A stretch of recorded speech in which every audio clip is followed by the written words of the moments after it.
broken heart, if you believe in something with all your heart, it shall come to pass. I see miracles, I see miracles, I see miracles happening for you.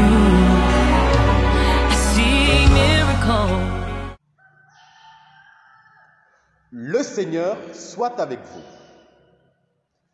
Bien-aimés dans la foi, nous vivons dans un monde soumis. Un monde soumis non pas à Dieu, mais à Satan.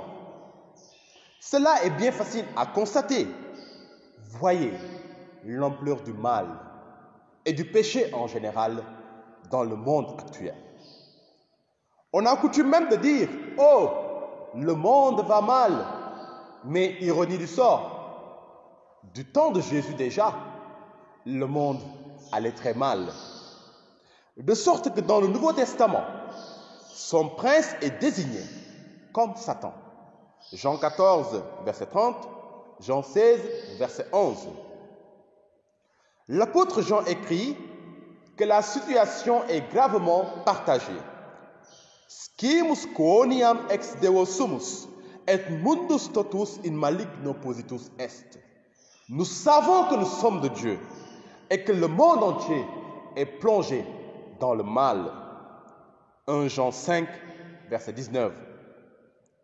Le monde entier est donc soumis au pouvoir de Satan, de sorte que les gens qui continuent de rechercher délivrance chez les marabouts et chez les féticheurs demeurent toujours dans les mains du diable et de ses démons.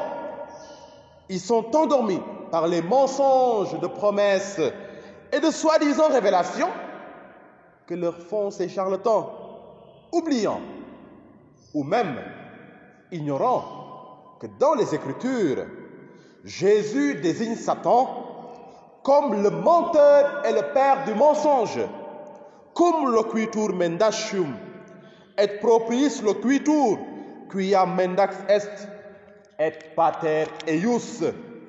Lorsqu'il profère le mensonge, il parle de son propre fond, car il est le menteur et le père du mensonge. Jean 8, 44.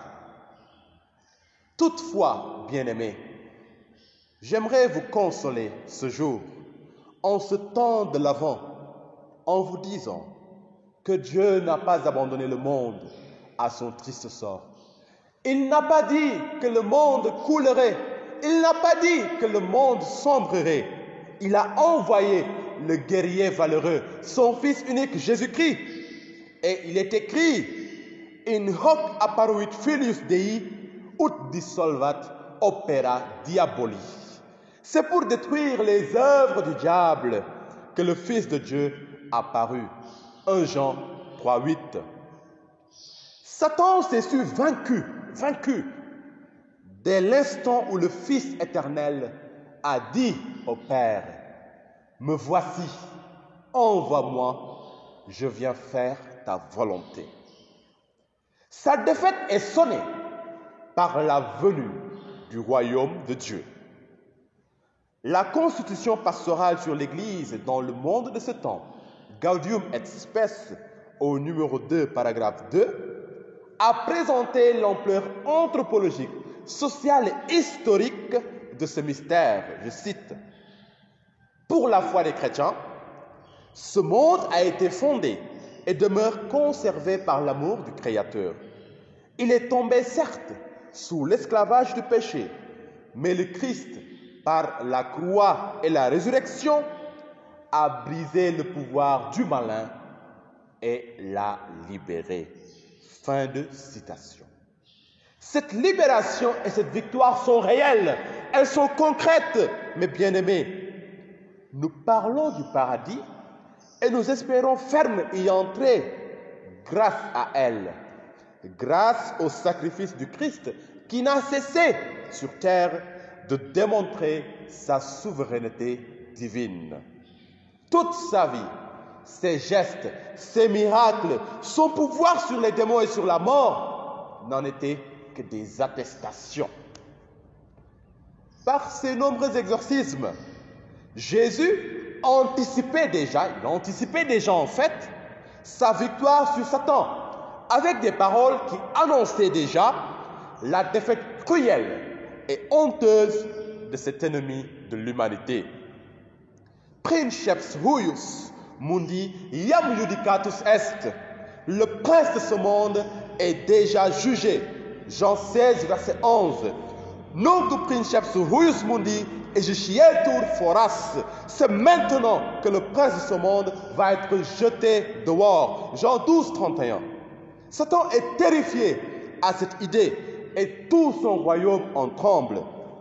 Ne vous fiez pas, bien-aimés, aux apparences insolentes du mal face au bien dans notre monde, mais écoutez ce témoignage. Un ancien occultiste devenu chrétien témoigne. Nous devions avoir une rencontre avec Satan.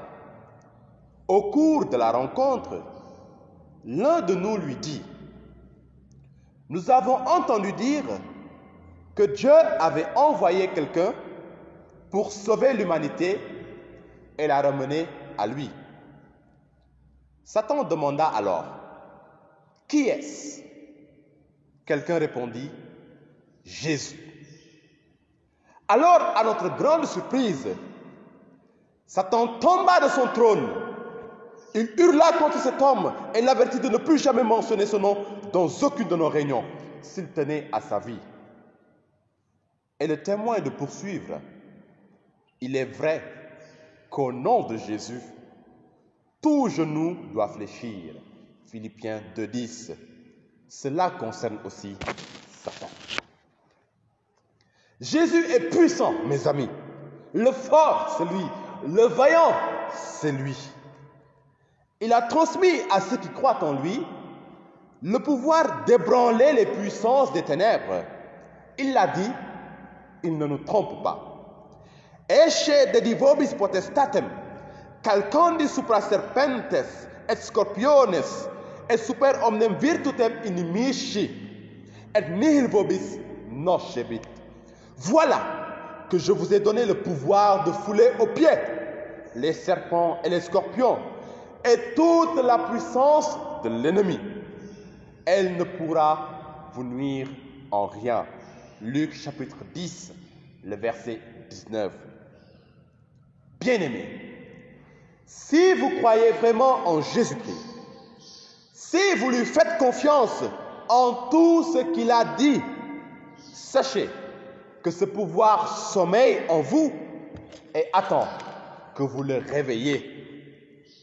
Quand les disciples que Jésus avait investis de son pouvoir et envoyés en mission sont revenus en lui rapportant toutes les merveilles qu'ils ont accomplies grâce à cette autorité divine, qu'est-ce que Jésus leur a répondu? Videbam satanam sicut fulgor deschelo cadentem. Je contemplais Satan tombant du ciel comme l'éclair. Luc 10, 18. Par la puissance de Jésus, tu es capable, toi qui m'écoutes, de déloger cet ennemi. Tu es capable de le faire décamper, même avec de petits gestes de piété. Saint Antoine l'ermite était dans son désert exposé à de terribles tentations de la part du démon, comme notre Seigneur Jésus-Christ.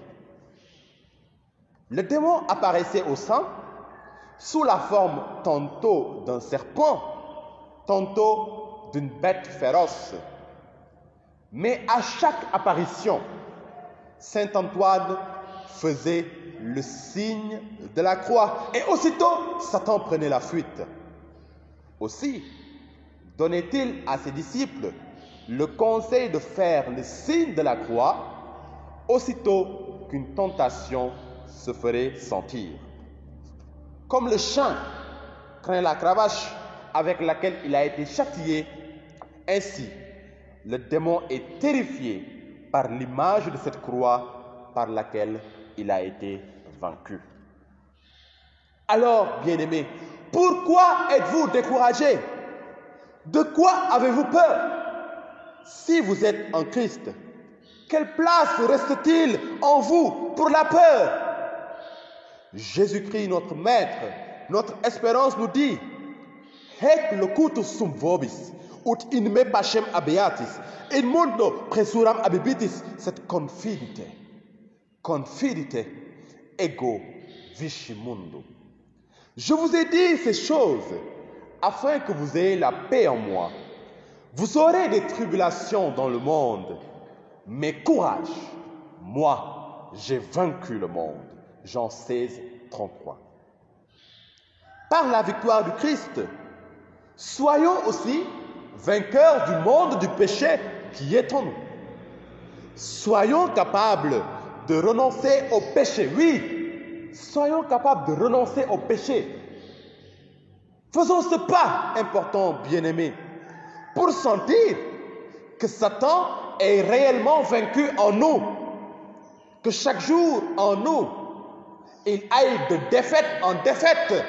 Et nous, par la grâce de notre Seigneur Jésus-Christ, de victoire en victoire. Il en sera ainsi, car le Seigneur a fait de grandes merveilles pour nous. Il est écrit que nous devons vivre gratias agente Deo Patri, c'est-à-dire en rendant grâce à Dieu le Père, qui dignos nos fecit in partem sortis sanctorum in lumine, qui nous a rendus capables d'avoir part à l'héritage des saints dans la lumière, qui eripuit nos de potestate tenebrarum, en nous délivrant de la puissance des ténèbres, et transtulit in regnum filii delectionis sue, pour nous transporter dans le royaume de son Fils bien-aimé, in quo habemus redemptionem per sanguinum eius remissionem peccatorum, par le sang duquel nous avons la rédemption, la rémission des péchés. Colossiens chapitre 1, des versets 13 à 14. En renonçant à nos péchés, en allant au sacrement de confession pour nous purifier de toutes nos souillures et nous réconcilier avec Dieu, pour nous purifier de toutes nos tâches, pour nous purifier de toutes nos laideurs, nous participons à la victoire sur Satan de manière très active et de manière très concrète. Et ce temps de l'Avent, bien-aimé, y est très favorable. Noël, c'est bientôt. Le grand vainqueur arrive, le grand libérateur arrive. Il viendra parachever cette victoire pour l'éternité, car il a été établi qu'au jour fixé par Dieu, toute la cohorte du mal entendra le Christ roi souverain lui dire: Discedite a me, maledicti, in ignem aeternum, qui paratus est diabolo et angelis eius. Retirez-vous de moi, maudits, allez au feu éternel qui a été préparé pour le diable et ses anges. Matthieu 25, verset 41. Et alors, le peuple des rachetés, dont vous et moi, chantera comme les anges à Noël: gloire à Dieu au plus haut des cieux et paix sur la terre aux hommes qui l'aiment. Le Seigneur soit avec vous. Et que Dieu Tout-Puissant vous bénisse, in nomine Patris et Filii et Spiritus Sancti.